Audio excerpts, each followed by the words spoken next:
Hello and welcome along to another episode of this FM20 story with Dorking Wanderers with me, Daniel. It's season 10 episode 3 and today we're back after settling into life in a championship, our first season at the second tier of English football. We had 4 years stuck in League 1, now we've made it up and we're looking for a miracle to survive, and we've got some surprises in store today.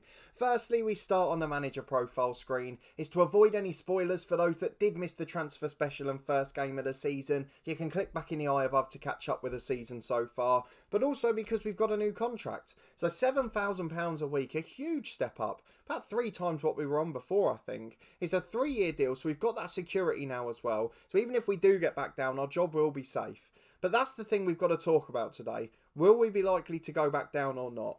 So I'm going to show you the league table. You can tell me where you think we're going to be, but let's go and have a look.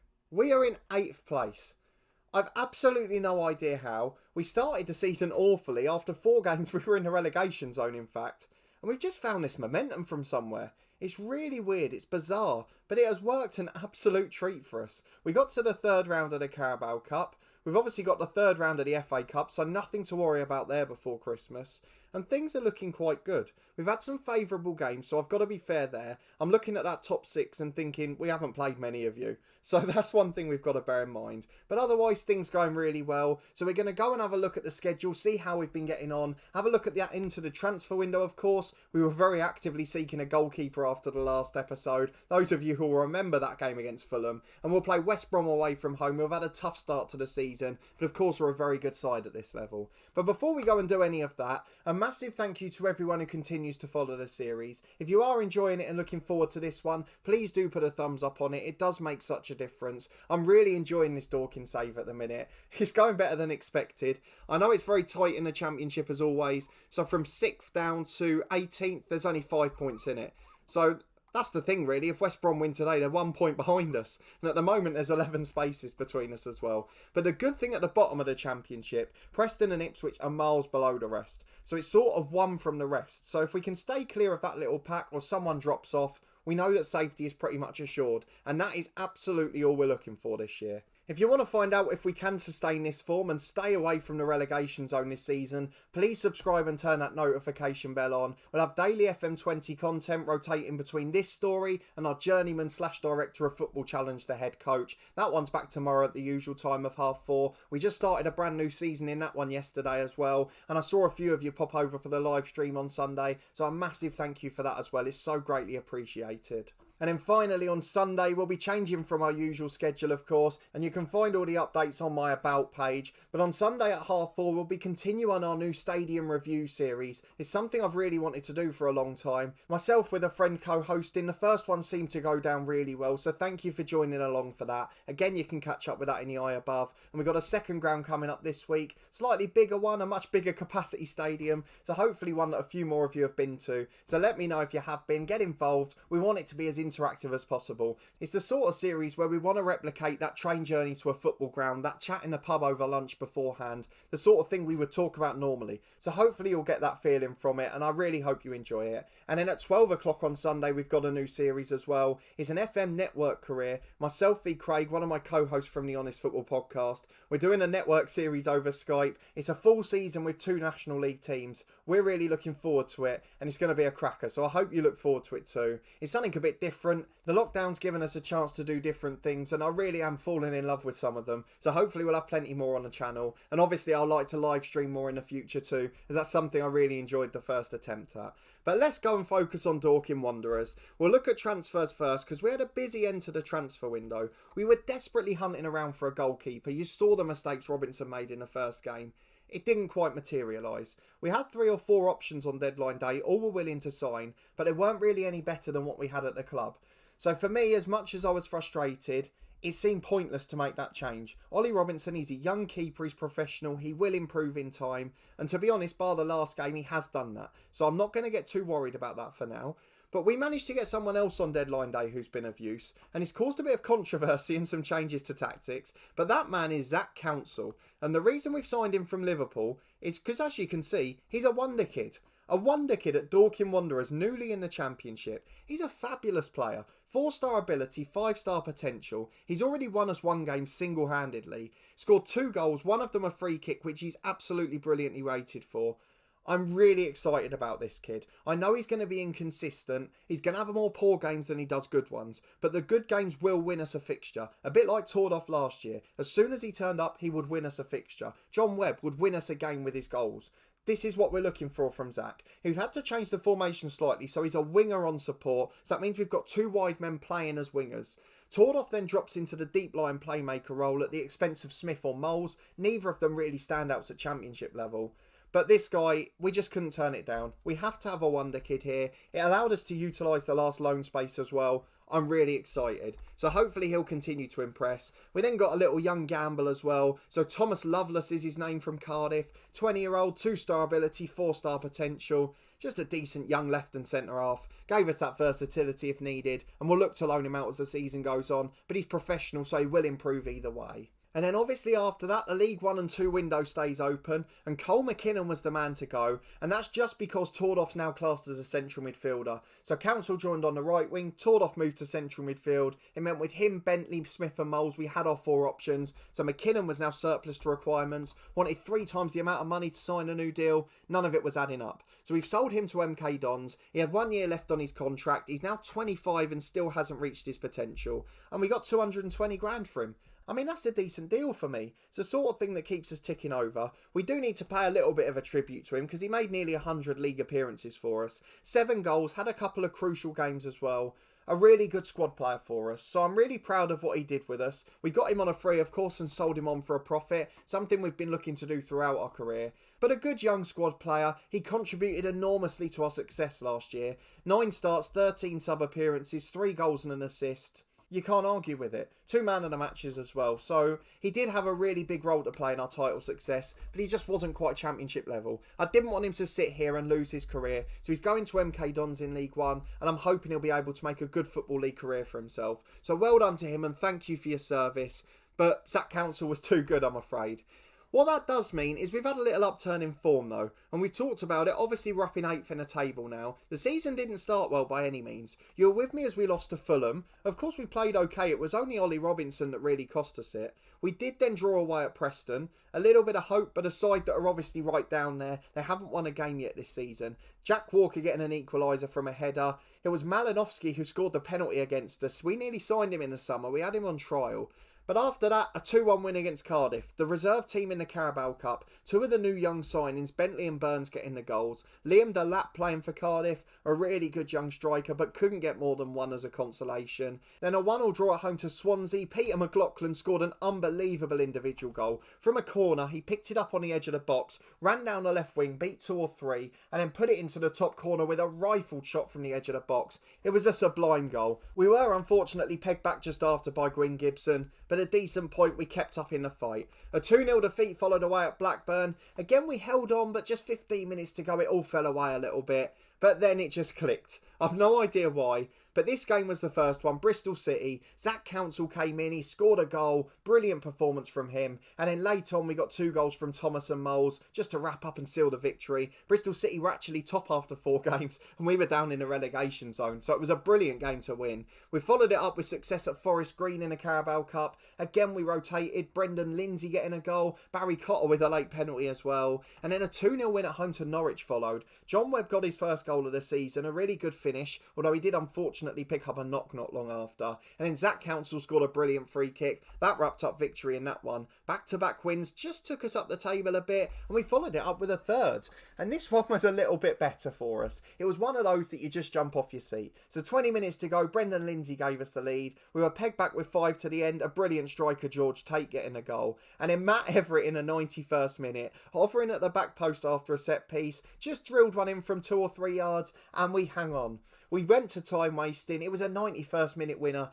It's everything you love about football. And we've actually stayed unbeaten in the league since as well. So a 1-1 draw at home to Pompey. We were pegged back late on by Simon Thompson. We've looked at him before. He's a really good striker. He's out for a few weeks now, so that might harm Pompey. Luke Thomas getting our goal from left back again. A defeat at home to Palace in the Carabao Cup. The backup team couldn't compete. And I've got to actually go and show you the Palace team. They're playing in the Championship and they're 7th. They've got some of the wonder kids from the start of the game. So Mason Greenwood, 57 million. We've mentioned him already. Reece Nelson, one of the wonder kids from Arsenal, who looks a very good player as well. Who else did they have? They had Oliver Skipp from Spurs, another one worth 30 million, an England under-21 international. And who else was there? They've still got the likes of Max Meyer, Michael Obafemi, who of course in our other series is featuring in the Ireland squad. They've got loads of players worth 20 or 30 million as well.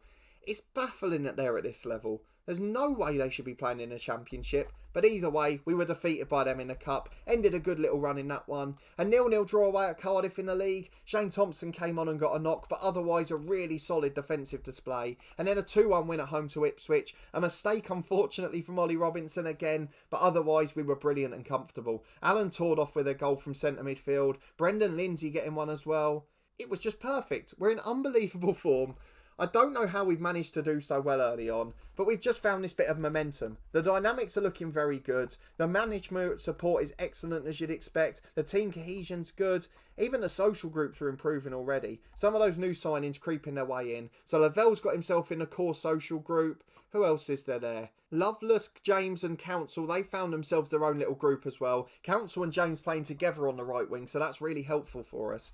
But everything's just gone really brilliantly. I'm really surprised at how well we're doing. We have got a few little knocks, which is a concern. They're all a week or so. They've been 2 or 3 week injuries. John Webb, Zach Council, Lewis James, all key players. But they will be coming back imminently. So this one might be a difficult game against West Brom. But after 2 weeks, we should have all the internationals back. We've then got that Brighton game, followed by a run of 3 home ones. If we can pick up 4 or 6 points out of that, I'll be really pleased with where we are at the end of October. And already probably halfway to safety points-wise.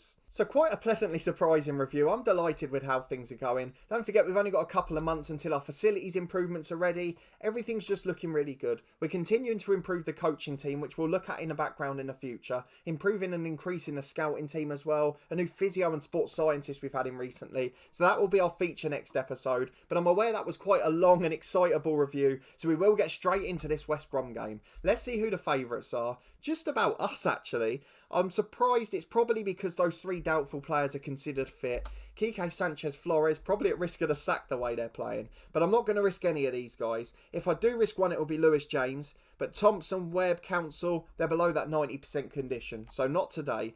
Tordoff will switch into an inside forward. Back to last season, essentially. Smith and Moles will combine in the middle. We've got Walker struggling for morale, so let's just go and talk to him. He's been training brilliantly, so he deserves the praise for that. He's happy. Morale's back up to good.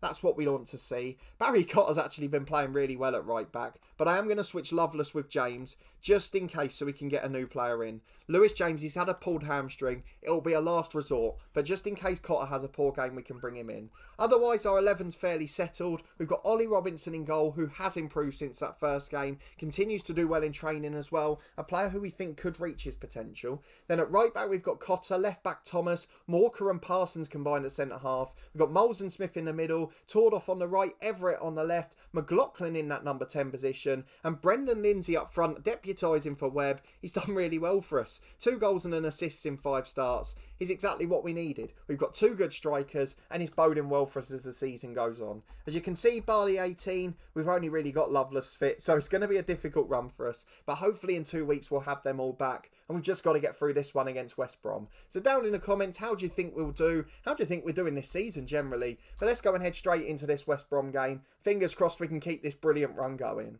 Well, West Brom have got quite a good side here. Max O'Leary in goal, obviously our number 1 with Ireland in the other series. Perry and G's made his way up to the Championship. He started at Crewe in League 2, obviously. He's become a really good player at 32. In centre midfield, they've got Basuma, the old Brighton one. They've got the youngster Rakeem Parker, who's made it to first team. Harper, sorry. Andre Green, is that the Villa one on the left? It is. Joe Rankin Costello, I've had him in previous saves, a good number 10. And Shay Adams up front. So they've got a good little side here. This is going to be a tough test. We know with our depleted squad, this is probably going to be the hardest match. If we can get through this one unbeaten, I will be confident. But into the first half we go. Let's see if we can do it. Fingers crossed we can keep West Brom at bay.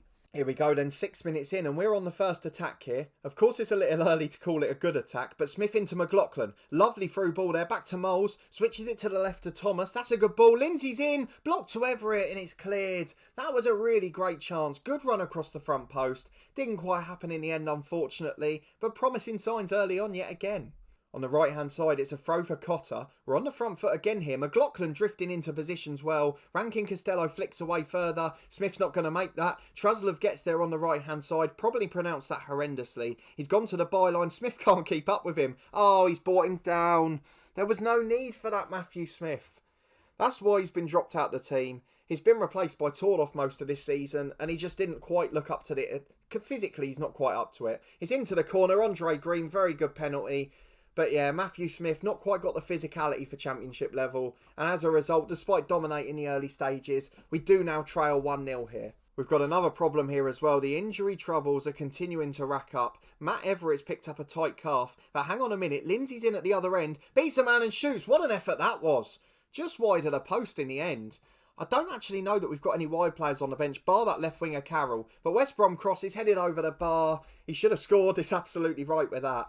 But it's still 1-0. We're hanging on for now. We just need to get to half-time. I'm going to drop to balance because we are starting to get outplayed on the stats. We're not seeing too many of them, so they're probably not clear-cut chances. And we are back now with a last-ditch corner in this half. Into stoppage time. Everett's going to take it. Back post. Tordoff's down. It's bobbling around and in. Alan Tordoff gets there. Everett's credited with the assist. I've no idea how. But Tordoff is there to pounce. And on the stroke of half-time, we've scored at the perfect moment. It's 1-1. Matt Everett's got it. We'll replace him at half-time. Sorry, Matt Everett got the assist, in fact. We're going to give him the credit. We're going to take him off. He's going to be replaced by Carl Carroll, the direct signing to compete with him.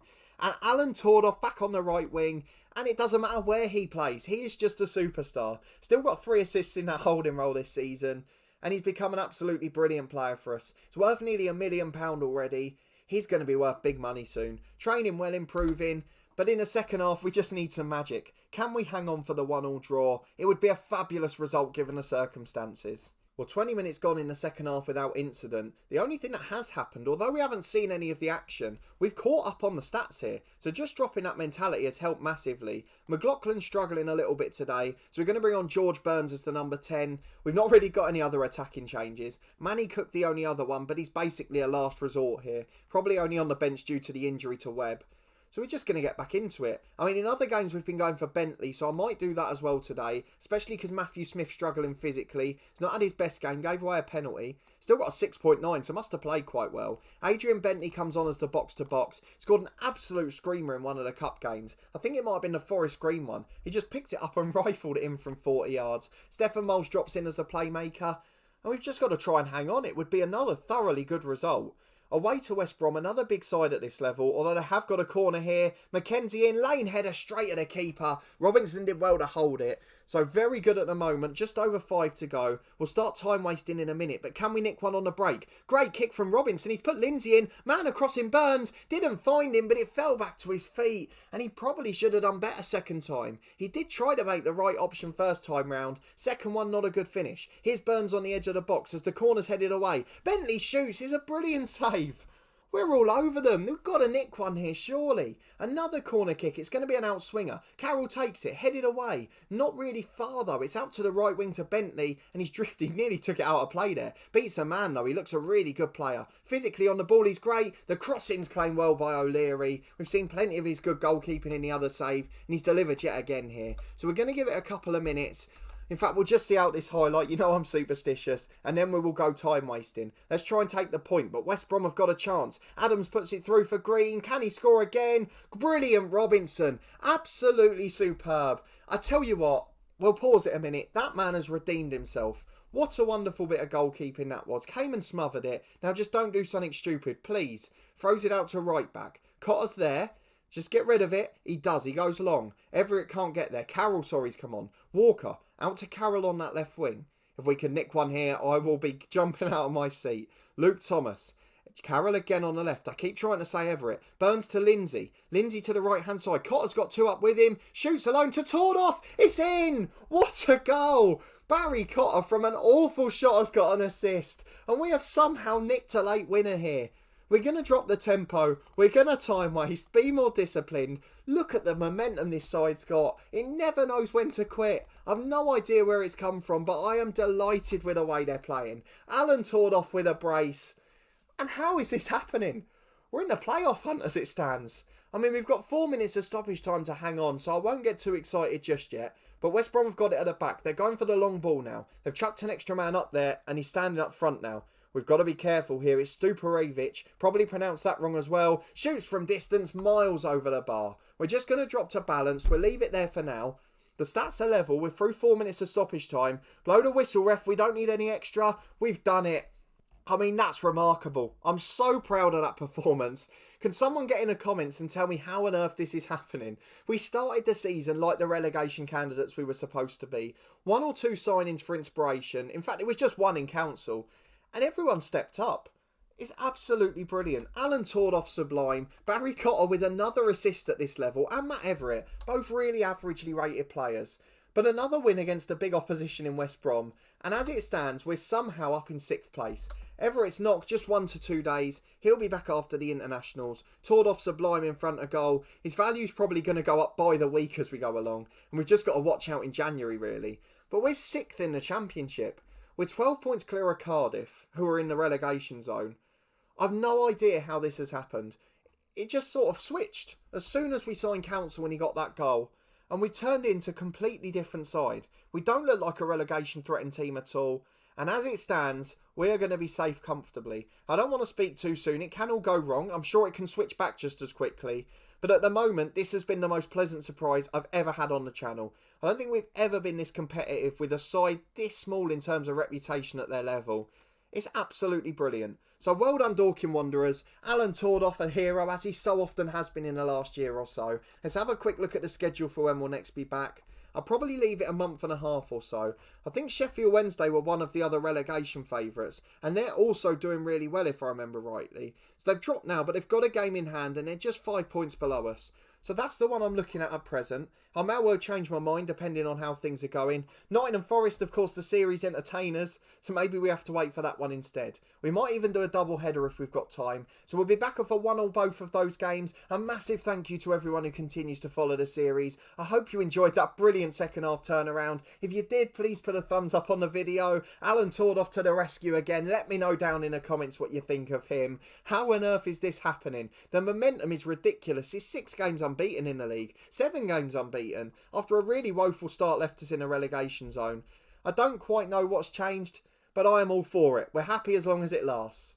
A big thank you to everyone who continues to watch. If you haven't already, subscribe and turn that notification bell on. We'll have daily FM20 content from Monday to Saturday at the usual time of 4:30. These 2 long-term stories continuing every day. We'll be back with Salford tomorrow as we adapt to the Championship there too. I've really found my enthusiasm for both series again. We'll also be playing our first competitive game with Ireland as an international manager tomorrow in that one. Our first ever competitive international game on the channel, in fact. Then on Sunday, don't forget, we'll be continuing our stadium review series. A big thanks to everyone who supported the first episode of that. You can find it in the eye above. If you are a football fan, check it out. Let us know what you think if you've been to the ground too. And at midday on Sunday, we've got another new series. The start of our 1-year FM network career. It's 2 National League teams. It's really close encounter. We're expected to finish neck and neck in the National League table. So make sure you come and check that one out. Myself going head to head with a co-host. So make sure you come and see how we get on. But a big thanks for watching and your continued support. I really do appreciate it, and I hope to see you next time for more Dorking Wanderers action